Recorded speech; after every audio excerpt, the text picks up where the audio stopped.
मौका दिया। कितनी मिनट मिलेंगी मैडम वो बता दो, उतनी मिनट में ही खत्म कर दूंगा। 5 मिनट।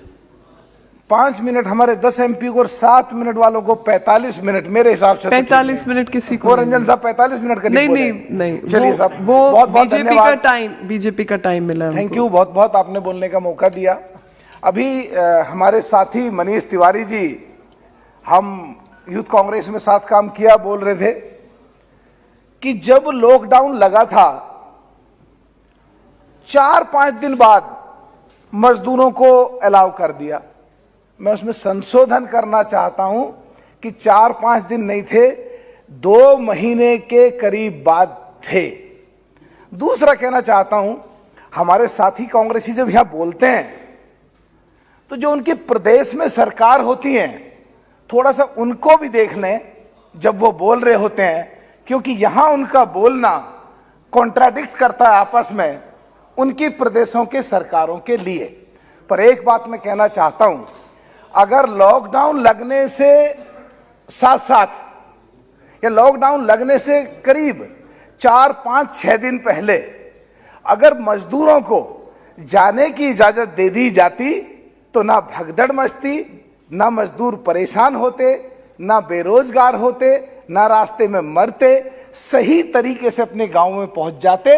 और जब लॉकडाउन खुला, जब उनको सरकारें, चाहे इनमें कहीं पे प्रदेशों की कांग्रेस की सरकार थी, चाहे देश की सरकार थी, उनको जब मजदूरों को बुलाते और अपने उनको खर्चों की सुविधाएं दी जाती, तो मेट्रोपॉलिटन सिटीज में जो बहुत बहुत बड़े प्रोजेक्ट रुके और देश में जो इंफ्रास्ट्रक्चर के जो प्रोजेक्ट रुके वो भी नहीं रुकते और तमाम बिजनेस बहुत जल्दी लाइन पे चढ़ता और देश की इकोनॉमी ठीक रहती और मोदी जी का सपना $5 ट्रिलियन की इकोनॉमी पूरी हो जाती।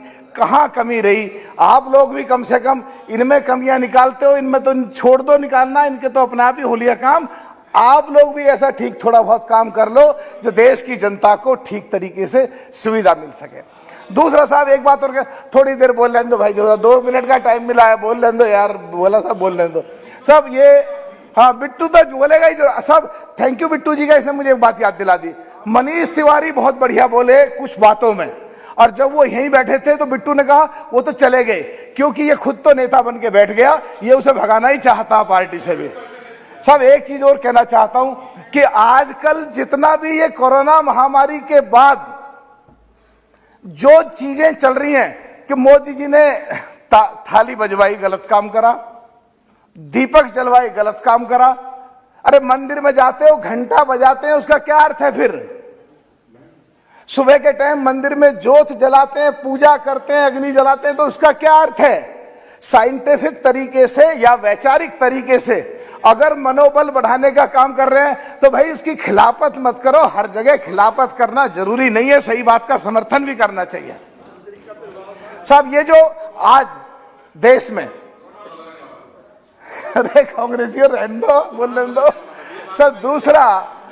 दूसरा जब नंबर आएगा कांग्रेसियों जब बता लेना। दूसरा सब, ज्यादातर देश में हमारे में जो भारतीय संस्कृति और जो जड़ी बूटियां हैं और जो लोग मेहनत कश हैं, जो मजदूर हैं, गरीब हैं, पिछड़े हैं, जो मुलायम सिंह यादव जी बैठे हैं, जो हमारे पिछड़ों के खेतों में काम करते हैं, इम्यूनिटी उनकी स्ट्रांग थी कुछ, जो झटका झेल गए।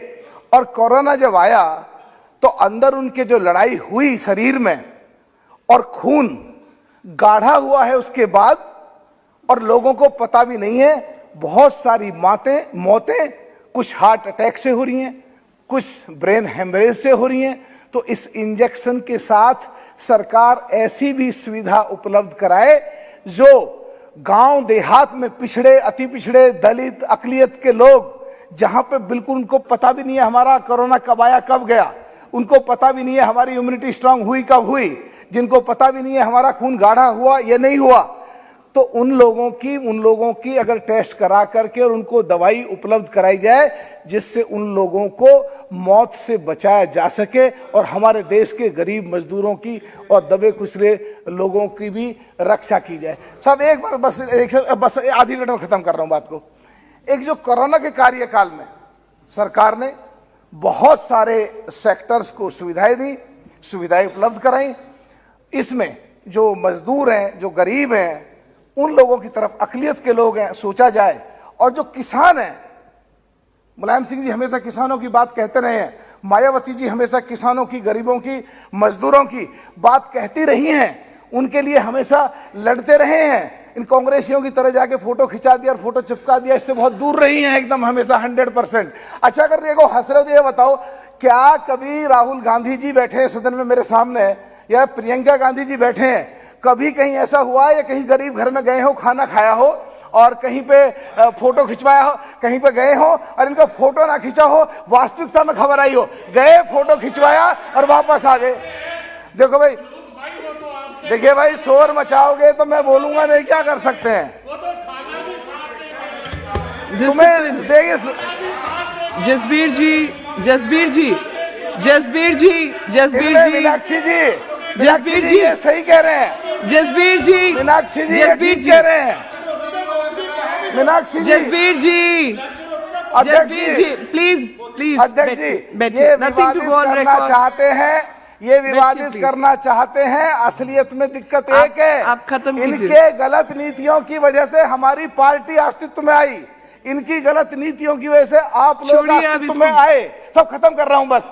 और इनको हमने 10 साल भारत सरकार में सपोर्ट करा, 5 साल राजस्थान में सरकार में सपोर्ट करा बगैर हिस्सेदारी लिए, और इन्होंने 10 साल को भी भूल गए, 5 साल के सपोर्ट को भूल गए। हमारे 6 विधायक तोड़ के ले गए, डाका डाल दिया। इन्हें कैसे छोड़ दें हम, कैसे बख्श दें इन्हें हम? बस खत्म, सब मैं अभी कर बस खत्म, खत्म। अपनी एक गिल साहब सुनो, सब वापस खत्म कर रहा हूं। हमें एक्चुअल में ना उधर की चिंता नहीं है, और ना हमारे जाने वाले, तुम लोग ना भाग जाओ, सोच लो। हमें चिंता है देश की, विपक्ष खत्म हो गया, आप लोग पॉजिटिव भूमिका नहीं निभाओगे तो देश को दिक्कत है, गरीबों को दिक्कत है, किसानों को दिक्कत है। असलियत में तुम पे विपक्ष की भूमिका अदा नहीं करी जा रही है। नेक्स्ट डॉक्टर दिखावा करते हो, फोटो सिंह खिंचवाते जी। हो। सब मैं बस खत्म कर रहा हूं, आखिरी बात बोल रहा हूं। गरीब किसान जो है, कोरोना के कार्यकाल में सबको सुविधा दी, सर्वे करा करके जो किसानों का फसल नष्ट हुई, दूध फटा हुआ, सब्जियां गली सड़ी,